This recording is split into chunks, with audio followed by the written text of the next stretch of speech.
אני לא יכול יותר עם המורה החדשה הזאת למתמטיקה. אתה באמת פיהקת לי הרגע? סורי, נבנב. אני צורך תוכן ברשת.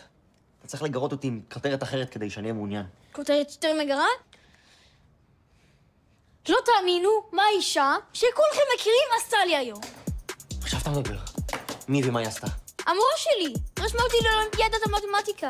מכל הילדים בכיתה. אותי! אתה טוב במתמטיקה? לא, אני גרוע במתמטיקה. אז למה היא רשמה אותך? כי היא חושבת שאני חכם. אני לא מבין את זה. מאז שאני קטן, אנשים חושבים שאני יותר חכם ממה שאני.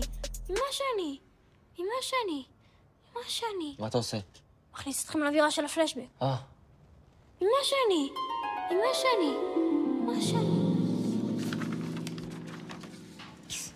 נבוא, מה התשובה לשאלה 2?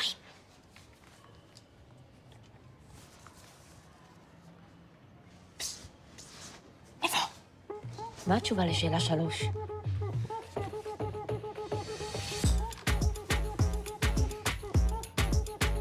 נבוא, מה התשובה לשאלה 7? המורה? אני רק רוצה לוודא שהפתרונות שלי נכונים.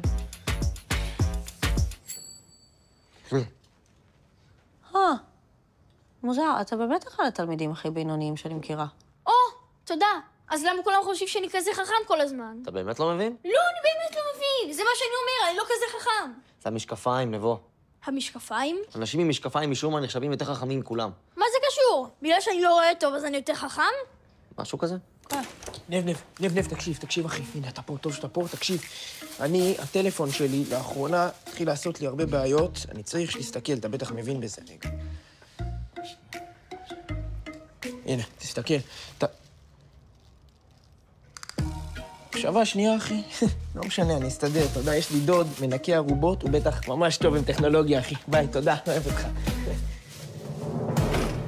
רואה? איך אני אראה? אני בלי משקפיים.